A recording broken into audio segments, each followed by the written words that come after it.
some personal issues that a couple of speakers had some health issues, and so we decided to put together something that I know I've been a part of for many, many years, which is some interactive Q&A questions on a specific topic. And in this case, we decided between today and tomorrow to take a look at two things. In the U.S. and the military, we call it CND, Computer Network Defense. Private sector calls it different things, but effectively it's the same thing. And tomorrow we're going to talk about CNA, Computer Network Attacks, some of the things we saw earlier today on Stuxnet style, nation state, maybe even some vigilantism and retribution policies that are appearing more and more on the part of private sector organizations who are trying to defend themselves. So we're going to look at, the three of us are going to look at this from a slightly different angle. We're going to have a couple of opening comments, only very, very brief, and then I've got a question, and hopefully you've gotten a couple of questions up to see Han here, or we're going to embarrass you and pick on you and encourage you, especially you over there, Hans, to ask the tough questions, because none of the stuff we do is easy. It's very, very difficult, and we all like to have takeaways. So my two partners in crime up here, the first is, on my left, is Jayson Street. He's a penetration testing expert, author, and with NetRegard. And then you can call Chris on social engineering, Chris Hadnagy, and he's going to talk a little bit about defensive social engineering, and then I've got a couple of comments and hopefully some takeaways that will upset you enough and make you pissed off enough at me to have some comments and questions back. So first, let me hand it over to Jayson. A few remarks on the nature of computer network defense from your perspective. Hello. Who's here is blue team, defensive guys? Say with pride. Come on, have some pride in it, dude. It's like, I'm a very proud member of a blue team. It's like, I do defense most of the day. It's like, I mean, my main job is doing defense. It's like, there's nothing more fun than trying to figure out how something's going to break and then put a defense in against it. One of the biggest problems, though, I think that we're facing in this industry and stuff, is we're still stuck in building bigger walls. We're still stuck with, if the wall's high enough, they're not going to scale it. We got to end that. It's like, it's now we got to start talking about how do we respond fast enough when they get in. They're getting in. They're going to breach. How do we respond to it? How quickly can we detect it and then respond to that kind of incident? I think that's where defense needs to start shifting to. Not just trying to prevent it, which we still need to do. It's like, but we need to understand that when that breach happens, how quickly and better, how equipped are we to actually approach it and stuff, detect it and defend against it and mitigate that. So that's one of the things I hope we can start thinking about and expounding more on. Is exactly not just, yes, I've got a really great wall, I've got some really whiz-bang things that got all the blinky lights on them and stuff, but I also have people and stuff, that know that something's fishy and to report it to me and respond to it. My dead cooties. I'm Chris. You remember me from 5 minutes ago before lunch. I do SE stuff.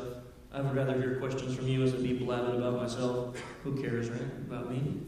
What do you guys think about social? I heard some really, really interesting comments after my last speech about social engineering in France. So, and the legalities of it. So I'm interested in hearing those of you who actually use SE as part of your security practices in your companies, how you do it, considering that maybe a lot of it is illegal when you're attacking from a personal level. Are there any people here who use social engineering as part of their pen testing practices? Philippe, I know.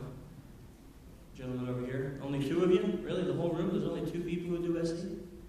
I might shed a tear. Oh, there's 3. There's 3.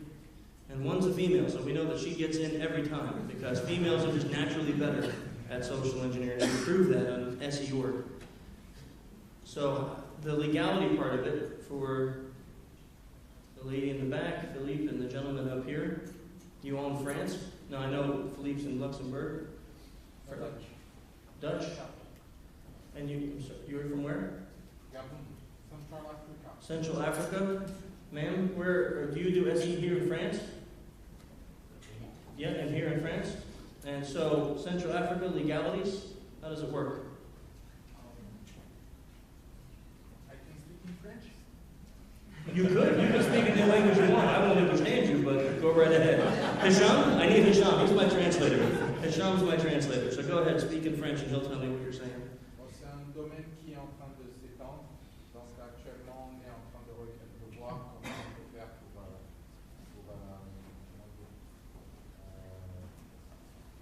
faire en sorte que toutes les entreprises au niveau du Gabon soient au fait des risques qui nous encourent à divulguer des informations comme ça sur un simple appel de quelqu'un pour savoir mon email a un problème, j'ai perdu mon mot de passe, alors que c'est un hacker qui veut entrer dans le réseau. Translation. Actually, what he's saying is that in Gabon, there's just like creating this kind of things in SE, and they are trying to be spread the word about SE and training, etc. So what I'm hearing is that they're working on security awareness and to make people aware of what is going on with social engineering. But you're in early stages now. And is social engineering a large threat in Central Africa? No. It's just a lot of the... I think a lot of people elsewhere might disagree. Yeah. Well, maybe it's not in Central Africa. It's No, from Central Africa. From Central Africa. Yeah. Yeah, that's interesting. And how about the sorry, Mademoiselle. How was legalities of SE in France? She has a translator too. Yes? Yes. About social engineering? Yes. I use it in my job. I'm not an engineer, but I'm a journalist. And I'm reading Mitnick. And I just see in his book, when I'm reading, I see, oh, but I'm doing that since years. Yes. Like the way to ask to people be an information, to have, in order to can ask an information to people A, because I need first information to can have a second information, and on this way. Yeah. Excellent. Okay. Yeah. Well, that's a great example of something that we talked about just in the last speech, was that social engineering does not involve just security, right? In all different types of fields. She's a journalist. Yeah. I'm interested in more questions, but, just go right ahead. I'm going to look at it from a slightly different perspective of what I see going wrong with very large, typically financial organizations that I deal with in both Europe, United States, and Canada.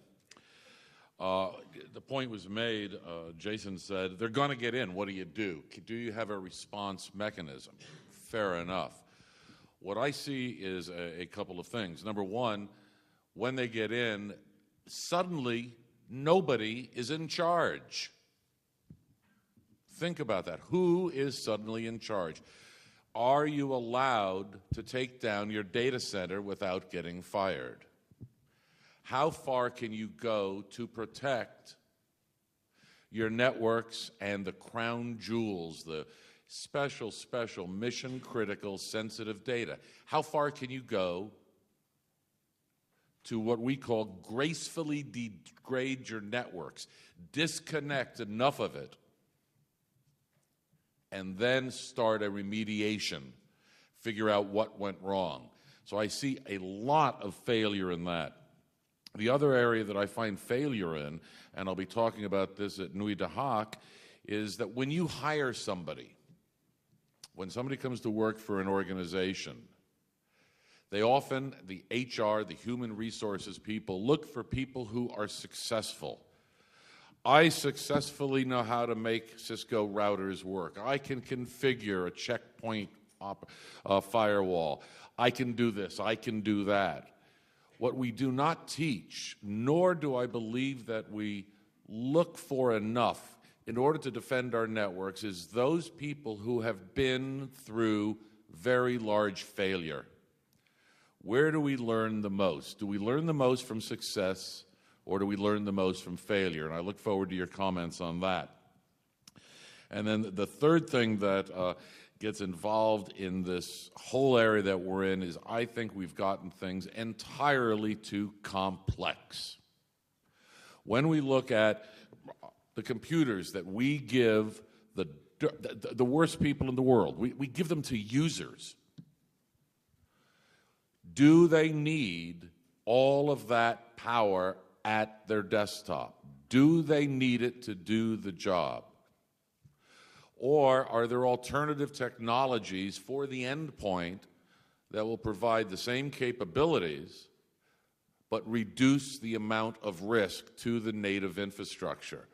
And many of these are controversial ideas, I know, but we need to discuss some of these. So I invite your questions and comments on anything I've said, Jayson said, or Chris has said to make this interactive, because no one of us has all of the answers, but we all do have a lot of questions.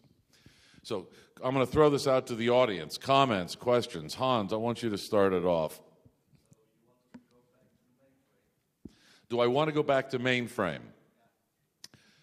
How much mainframe hacking was there, was the question. And the main way mainframe hacking occurred was through the remote maintenance ports that had 4-digit codes to them. But there are some very, very nice technologies that allow back to the netware-centric type of approach to running, and today we call it, I'm going to run my applications in the cloud. I don't want it. How many of you want USB ports on all of your users' machines? I got one guy over here, and I'm ignoring him. We don't want USB ports for all of the obvious reasons. The definition of what we need there, and the point I make is sometimes a device like this is more than sufficient to do 95% of what users need. And Larry Ellison from Oracle Systems, he in 1996 said, the thin client, the network is the computer. This is not the computer. So yes, it is returning in many ways to the mainframe model with a very, very pretty interface. Yes, I'm an advocate of that in order to reduce the risk. Gentlemen? I want a question from somebody, or I'll start random hugging people in the audience. So, for your own good, someone come up with a question. Yes, there. He was quick. Exactly. You want that hug? I have a question, I've got a comment. I'm a contractor, so I change jobs every 3 months if I can. And what you're saying earlier about we don't hire enough people who've been through failure. I have to advertise myself to get contracts, and one of the things I most certainly do not advertise is my failures. It's a big list of things I've done, but you won't find failure on that. So how can a company hire people who've been through failure if people don't advertise? Well, trust me, I've got lots of my failures out on the internet. They're easy to find. Trust me. It's like they're out there. It's like you may not be advertising them. They're out there. It's like, don't worry about that. But I mean, you don't look at it as a failure. It's a learning opportunity. It's like, I mean, and to be quite honest, I've had some very public failures, and they have been learning opportunities. It's like the problem is with failures is when we don't accept them. It's when we decide to try to mitigate them. I embrace them. I'm like, crap, that sucked really bad. Don't want to do it again and stuff, and let people know. It's like when you tell them something like, yeah, I had a really bad time with this, but then this is how I overcame it. This is what I learned from it. So when you're trying to show that, when you're trying to talk to people, so be honest about your failures and your limitations. I'm always, Chris was saying, it's like people don't like to say, I don't know. I love saying it because it's like, if I don't know, that's an opportunity for me to learn something new. So it's like, just make sure that you're approaching it from that aspect. It's like, let them know that. I think you may have taken it a little on the more personal side than I meant, and I don't know if you're good at what you do or you've just connived a lot of companies into hiring you every 3 months, or you get fired 4 times a year. I don't know. But when I mean this is, I was at company A, we had a complete meltdown. The generators, they hadn't changed the oil in a week. We lost all of our data centers. Everything collapsed around us, and here's what I did. So there was a complete failure out of which real experience comes in keeping networks. I wasn't trying to mean it that you screwed it up. so much as experiencing failure and how do you deal with emergency situations. Because the problem that we have in our field is, if everything is working all the time, does that mean you're doing a good job? We don't know. The only time we know if you're really any good is when the shit hits the fan. Yes, sir.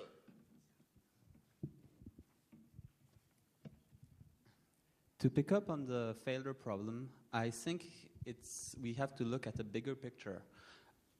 In our education model, we teach us that making a mistake is wrong. It's a bad thing. We blame us for our mistakes.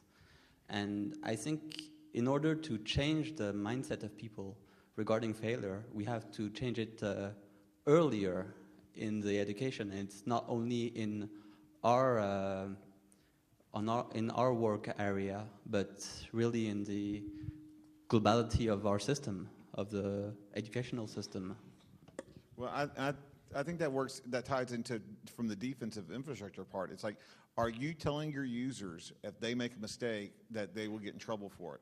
That means they are going to be less likely to report an incident because they don't want the negative connotations on themselves. If you explain to the users, it's like, okay, you may have made a mistake. As long as we're able to respond to it, that's helping us. It's like your users are your first line of defense. And if you're not utilizing them as such, you're at the loss. And so, and I'll talk more about that on, tomorrow, but it's like that's what we have to start doing. We have to start using your whole user base as part of your information security team. Let them know that, yes, you can make mistakes, and depending on the mistake, it's like there might be repercussions.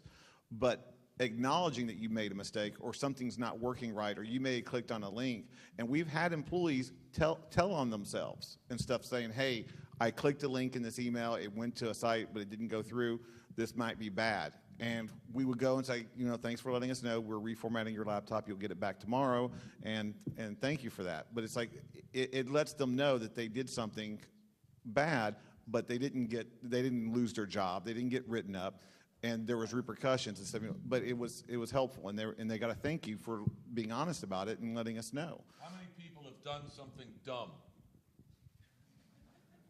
Let's embrace that as education, and you're absolutely right. And that's just today. Part of the school system. Hang on, there was like 10 people over here who never did anything dumb. I want you to take my card. I want to hire you afterwards, okay? If you guys never done anything dumb. I did 10 dumb things this morning, so it's like, Do you have a comment on the dumbness? I think on the dumbness. I think Jayson kind of answered my thought. What the gentleman here said. I agree that the problem, I think, with saying we have to embrace our failures is psychologically it's not accepted in society. Right? If I walk into your company and your company wants to hire me for an SE pen test, and they say, "How have you done?" "Oh, well, I fail 50% of the time, but I learn a hell of a lot from it." I'm never going to get a call back, right? So, sure, is it in a perfect world? Is it great? In a perfect world, I would love to walk into your company, train your employees, and say they're trained and they're never going to fall for SE again. But that's not the way it works. So I agree that the culture change is what has to occur. When I see companies that actually are successful, there's ones who have exactly what Jayson said. They have like an abuse department. So the whole department that handles complaints on spam, phishing, phone calls, and the employees don't fear they're getting fired for reporting those incidents. They feel that this is part of our security measures. I clicked a link, I need to report this because they can save the company. And those companies tend to fare better because they change the mindset. Yeah, sure, you failed, but now we have a way of fixing it. And it doesn't mean getting rid of you. So, just agreeing with Jayson and you there. But there was a hand back here with a question. I want. In the rear. Yeah. I wanted to ask if with using cloud computing, are we going to see any failure in the future? Can you say that again, so everybody? I couldn't hear you. He asked if with cloud computing, are we going to see failure in the future? that's funny, or I was just at a conference with the CISO of the FBI, and his opening remark was, every time somebody says cloud computing, God kills a child. Would you repeat the question? I hope you feel good about yourself. I look at it this way. It's like, I think it's a great opportunity because now with the cloud, it actually provides a way for a whole bunch of people to fail at one time instead of having to do it individually. So it's like that's helpful. It's like, and who wants to just, fail on your own when you can, take down all the other companies that have nothing to do with you and take them down as well. So that's my thoughts on the cloud, though. Well, all right, let's define cloud. Are we talking the cloud, or are we talking your company's cloud? The public cloud, I have a bit much bigger problem with, because, as Jayson was pointing out, I call it single point of failure. And I've never been a fan of that. And for example, I don't have this answer, but I'd be curious. When I was doing some testing for one of my clients in New York, this was 10, 12 years ago, they were not in the cloud, but they had redundancy and backup. And I said, let's look at it. And it was for all of their interconnections. So on this wall was AT&T. Over on this wall was, who was in business back then? Sprint or MCI, whoever was on this wall. And I said, and they had all of the wires, and then they congregate down to some fiber. I said, let's trace these wires. What did I find 4 blocks away? What did I find? Somebody. They all went together. Did they have real redundancy? They were paying $50,000 a month for 4 blocks of redundant wire. Is that smart? My opinion, no. So when we look at cloud, we have to really re-examine what we call, what we consider as disaster recovery.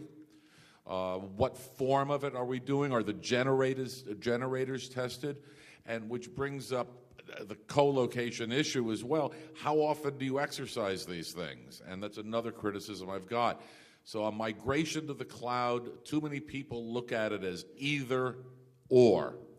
And I think that we can do some slow migration, but my bottom line is, if it's mission critical, no. If it's not mission critical, go have some fun and let's learn about it. It's too new to put all of our eggs in one basket. And I'm open to anybody who believes in cloud computing, because I'm not a huge fan yet. Yes, sir. Okay, thank you. Thank you for your introduction on social engineering this morning. And we see that you learn a lot. And don't you think if we share this learn in maybe some serious game, is it possible to share this knowledge? And you said some companies spend 3 days of training for the peoples. And don't you think, is there any capability in serious game to learn something in this area? I just want to make sure I understand the question properly. You're asking if there's benefit in sharing what's learned from other companies regarding social engineering? Yeah. Yes. So I do feel that way. Now the problem comes in is, I'll give you the pros and cons. So from a company perspective, a lot of companies don't want to admit that they've been hacked or social engineered and then hacked. It's embarrassing. And then plus, especially with social engineering, it's very, very difficult to mitigate and protect. So now let's just make believe company X says, we were just social engineered and here's how they did it and here's what we learned from it. You're basically giving a roadmap to other people to try the same thing with that company now that they know they're vulnerable. So in that essence, I understand why those things won't be released. But there's companies like mine and others that's what we do. We compile data on social engineering, what's working and what's not, and then we release that information, just not company specific. You know, I was talking about the APWG before. We have someone that works for them here. That's all they do. They gather phishing emails from around the globe, and they produce a report once a quarter that says, here's what's working, here's what's not, here's what's successful, here's the percentages of the market share that financials getting, government, so on and so forth. Those kinds of reports are invaluable and they're free. On my site, we do the newsletter once a month, and that's what we do. We take SE stories, we analyze them, we break them apart, and then we try to educate people on what's working and how they can mitigate against it. So it's just finding companies like that are willing to give this information out for nothing. Also at DEF CON, we run the Social Engineering Capture the Flag contest every year at DEF CON, and that report gets released for free. This will be the 3rd year, so for the last 2 years. that has become, and which is kind of shocking to me because I didn't expect it to be so popular, but that has become an invaluable resource for the business community. Because here we're calling 14 to 20 of the largest companies in the world, and we're getting them to give us innocuous information from untrained and unskilled social engineers many of the times. And then we're saying how this is being done. So that information is becoming invaluable because the people are seeing how easy it is. So I agree that there should be more resources than just us that do that. But in the meantime, you have at least PWG and ours, and I know there's other companies that release this information too. On the other hand, I agree with everything you said, with the exception of who are the worst offenders and victims of social engineers in large, successful companies. Does anybody know? The C-level. The C-levels, the presidents, because all rules apply to all of you, but not me, because it's my company. And when you look at the failures, the most significant ones are coming from the people who should be setting an example. So I agree, absolutely, but the effectiveness of it is broken down even at the CISO and CIO level. Yeah, again, to back that up, I agree. But what I see where successful companies are able to mitigate is when, at least the companies that I have worked with that were successful at it, were when we had open game even on the C-level. When we were allowed to spearfish the higher-ups, when we were allowed to follow them to their gym and gather information from them out of the work location. These types of things, when we were allowed to do that, then we saw a decrease in the percentage of successful SE attacks. We've also found it successful to educate the C-level on nonverbal communications and how to read nonverbal body language and things like that, which enhances their ability to detect and defend against social engineering attacks. It's all possible. It takes time, and time is money, so a lot of businesses don't put the effort in, and that's the problem, because it's unlike network pen testing or network hacking, where, hey, if Jayson comes in and he finds a vulnerability in your network, he can recommend 30 products that might cost a hell of a lot of money, but they're going to help defend against that next attack, right? As long as you upgrade your software and you spend the money on that perimeter. But when it comes to social engineering attacks, there's no device that you can put in front of your people that says now you're protected. So it's just constant education, and that costs money. So that's very difficult for some companies to swallow that bullet. There was a question back here. Was that? Yes, sir.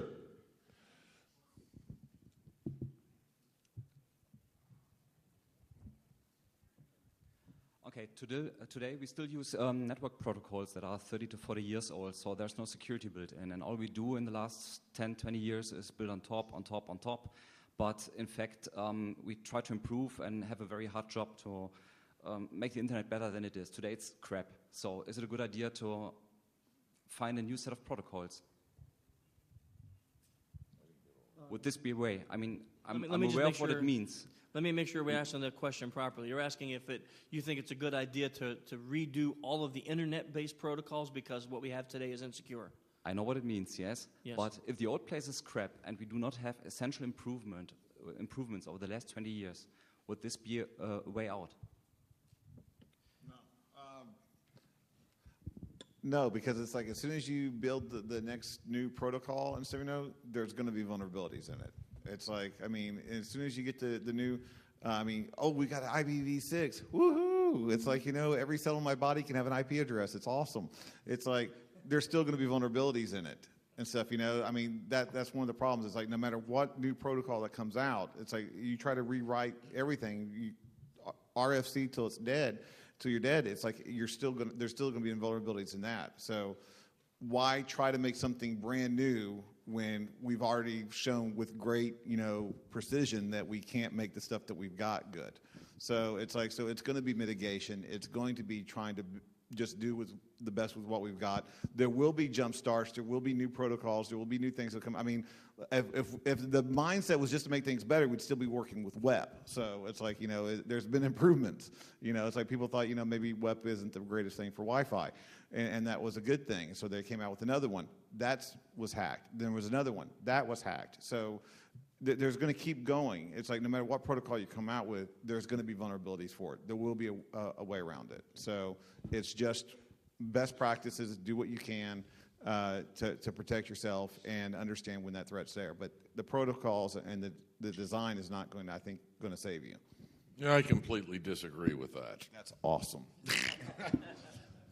I had this conversation with a number of people. I know you and I have had it, and a bunch have talked about it.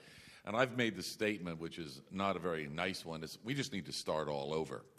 Because we're still dealing with an experiment from 1969, and we're gluing crap onto it still in the hope that we're going to be able to fix it. And what I believe is needed is for a global initiative to build a communications infrastructure that is security from the very, very beginning. And that doesn't just mean putting a new protocol into an existing stack. We could maybe scratch the entire stack and begin with something entirely new. We have not yet gone through the exercise of saying, let's build a completely brand new, survivable model. Packet switching may not be the answer. I don't know. I'm not that much of a design engineer, but I think that we as a global community certainly need to have that experiment begin at one point or another.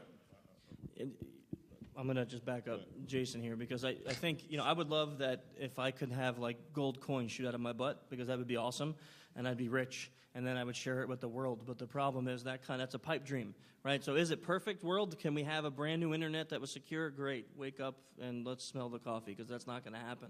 We have to deal with what we have right now. So what we have right now is the front face is people and then behind that is flawed infrastructure and technology. So would it be awesome if we can fix all of that? Sure, it would be great. But now we're talking about The Matrix, and that was also a movie that's not real. So we need something else that will fix those issues. And how do we do that? Education, mitigation, it's just a constant work in process. But I don't think we can, again, I love the statement. I think it would be great if we create a new internet, but it's just not going to happen. Well, I just want to, as soon as that occurs, as soon as we get that, all those countries to work together and all those vendors to say, yeah, we'll scrap all our profits and stuff, I think that'll be a great day because my daughter has been waiting for a unicorn, and it's like, and I'd be great for be able to give that to her. Okay, so it's like I hope that day comes soon because it's like I am waiting for that unicorn to pop up at my house. Yeah. It's like so. The unicorn and the new internet. Exactly, they're going to come at the same time. Well, I think he's going to be shooting the internet out of its horn or something. Yes, it's like so. We'll actually plug one end the horn, one end in the butt of the unicorn, and that will be the new internet. I don't want those kind of visuals. I don't want those kind of visuals. That's the but like I said, it's like we're not going to be able to we can't get people to agree, on a one, beverage and stuff, that's the best in the world. Much less. It's not Pepsi, though. I can tell you that. It's definitely Pepsi. It's not Pepsi. But until we can get everybody else to agree to drink that one cola, it's like we're not going to get everybody to go to that one protocol, that one device, that one unifying thing that's going to save the world. It's not we could going give the to internet happen. to the UN, and then they'll unify us. See, why are we going to get all political up in here? It's like, yes, sir. Oh, no, hold on. We have a written question that's in from one of our viewers. We have viewers? We have viewers. I've got to see Ham has been giving me all these viewer questions. And this one is from Bob. Bob. It's from Bob. That's a real name. Do we have any countermeasures against BYOD? He's talking about the mobile world. BYOD, bring your own device to work, personal corporate data. What kind of controls are there? What kind of controls do we need? Hammer. Done. I second that. It's like I think there are some things that you can do to help control, BYOD devices and stuff, and contain it. But that's not your property, and if it's not your property, why is your data on it? Yeah. Period. It's like if that's not your property, why is your data on it? It's like if it's important that you give them a piece of your property to put your data on it. Okay, so it's like then you give your company iPads. When you start deciding that I got to give my company iPads and I got to start giving my company iPhones, then you start going to the fact, do they really need that? So it's like you start answering those kind of questions and you find that kind of, there are justifications in my day job where we have certain executives and certain people and stuff, you know, their functions, they have iPads. They have our iPads. It's like, and they also have the ability to remote wipe them. And the data and stuff, you know, is contained in a certain application and stuff, you know. So no matter what they have around, whatever else they're doing, we know there's a secure channel coming back to us. So they can't be compromised and stuff, you know. Their rest of their phone may be compromised. Their contact list and stuff, you know, for their phone may be downloaded and stuff, you know, by some kind of malware, but not the one that's inside that application because that's protected and compartmentalized. It's like because that's what we own. That's our data. So you're not worried about, I wouldn't be worried about the device. It's like you've got to start being worried about your data. And I think it's one of the things that a lot of companies don't understand is what makes you profitable? What is important to your data? What kind of data do you actually have that you will, you know, be gone if it's gone? It's like if you don't understand what to protect or what your family jewels are or your crown jewels are, if you don't know what those are, then you're wasting your time trying to defend against everything if you don't even know what you're defending against or defending for. So, I mean, BYO devices are just another way and stuff, you know, to get your data out. I love the iPad. I love the iPhone because I do bad things with them. It's like, you know, it's like I use them to record data and then I email them out before I even leave the door. It's like, I mean, why wouldn't your users do that on a regular basis, especially with the iPhone, the iPad with the phone? I don't fax anything. I don't send it out, you know, it's like, you know, and just take out the piece of paper. I just take a picture and email it. Done. Pretty simple. So it's like, don't bring, if the device has got a use and a function, then it's worth you putting the money to buy it yourself. It's like personal data, company data should not be on personal devices. Chris? I agree 100%. I think if I have customers ask me that, and I'll say it would be like letting Bob house the server for your company at his house because it's a little more convenient for you. It's just, it's ludicrous to think that it's safe to allow an employee to bring their device that they're at home, downloading every piece of malware and porn on it, and then they come to your company and open up that same device, and it's loaded with every type of bad, evil in the world on it. I think we're actually all in agreement. BYOD. Whoa, no. BYOD is a failure. Period. I'm going to change my answer now. I disagree. BYOD is awesome. No. BYOD is a complete failure, and in fact, I wrote a thing called the spectrum of BYOD, which goes all the way from do nothing at all, which a lot of companies are doing, all the way over to what we're advocating, an air gap. We all know air gaps are the most effective security mechanism ever invented. 2 devices. Let the user do what the hell he wants to do on his own damn device. Yep. Keep your crap off of it. Now, it turns out that there's an argument. Oh, it's going to save us money. It's going to be cheaper. And the answer is bullshit. The studies have started to come out in the last 30 days. BYOD is costing an average of 34% more than supporting an individual mobile device. Last point on BYOD. I'm from the United States. Somebody's going to go get screwed up. Do you want to be the first company that's going to get sued when either personal data or corporate data is lost in a poor BYOD implementation? Somebody's going to do it. This guy right here had a question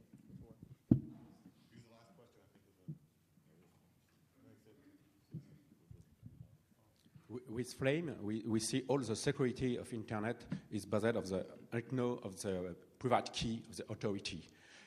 Microsoft can install all they want in all the computer. Google can do the same with all the Android phone and Ubuntu like that. So how it's possible to have an Internet secure without the problem with American country can say, give me a private key, please. I'm a dumb American, and I don't understand what you just said. It's easy to ask to Microsoft or something like that, give me your private key. And with that, it's possible to make all the man in the middle for all the Internet. And with that, you can install what you want in all the computer and all the device. So all the security of Internet is based from a few authorities, but a lot of security, just one of these is compromised, and all the internet is compromised. So are you suggesting then to have like product keys for internet usage? I don't know. I think what is the solutions to resolve these problems, because all the securities is just based from a few key. Just with that, it's enough to break all the computers. Yeah, so the product key would be related to hardware, you're saying, that would be allowed on the internet? Maybe. User device identification.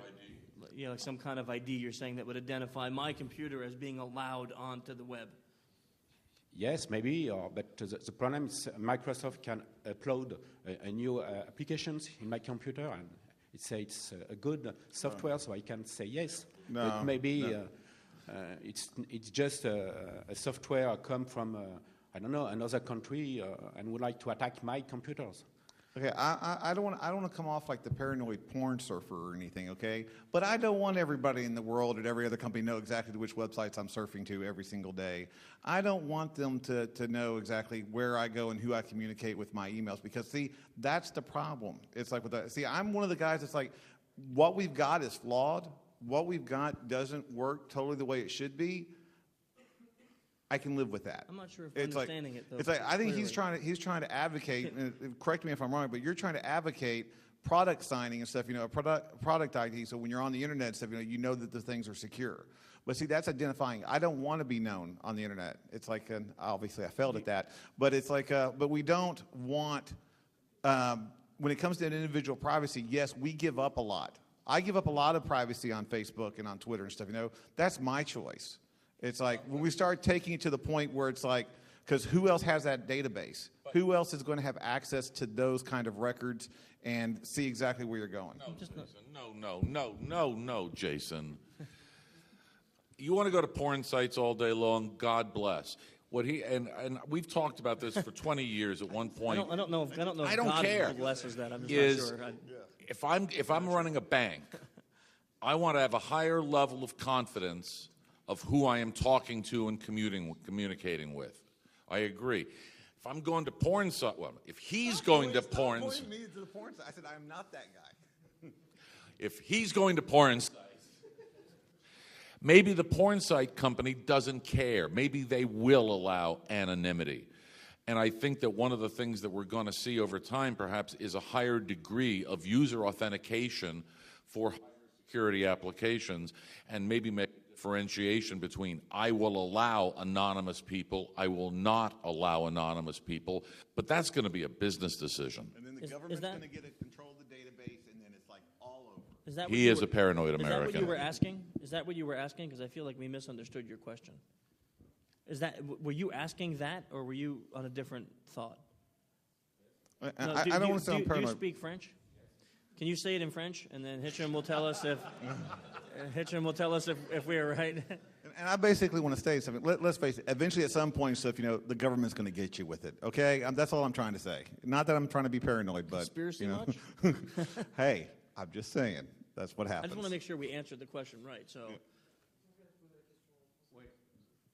que je dis, c'est que tout Internet est basé sur la sécurité des certificats, des clés de certificats.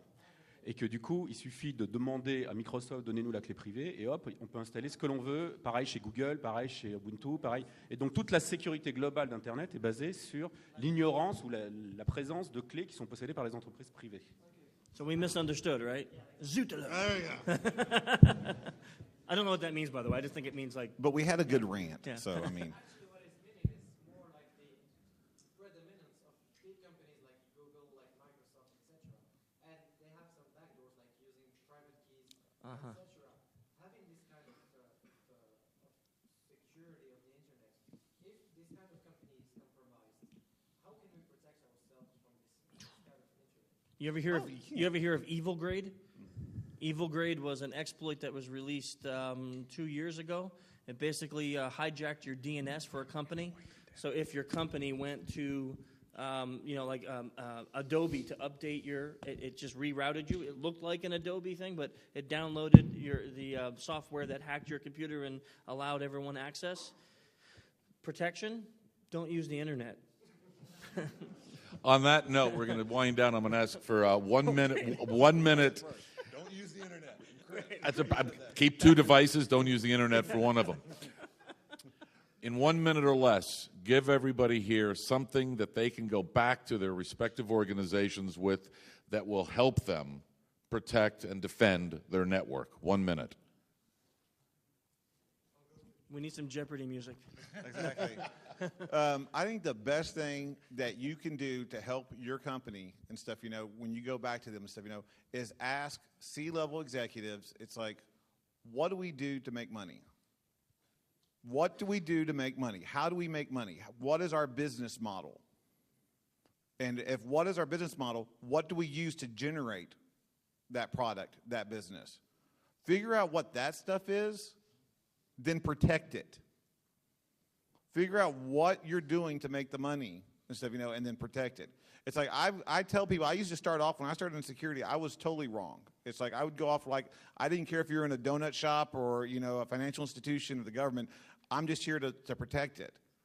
I was wrong. That was one of my failures when I first started out. It's like I had that perspective, and that's not going to help, because a donut shop is going to have different security needs than a financial institution or the government. So it's like, so you have to understand what you do for what your company does and protect them based on those needs and based on that product and based on what they find valuable. So I think that's the key thing. Chris? I'll make it shorter than a minute. I think it coincides with what Jayson was saying. What I found works with companies that I've worked with is changing your security awareness to being more personal. So the problem is these little DVDs that you buy that are 30, 45, or 60 minutes don't always work, but the security awareness should be personal for you, and it should be based on what your weaknesses are for your company, which you can't know unless you're having pen tests. Once you know those weaknesses, having good security awareness can drastically affect the way that your company handles and mitigates against social engineering attacks. Cool. All right, join me in thanking our contestants up here. And we'll all be available for talking later. Thank you, gentlemen.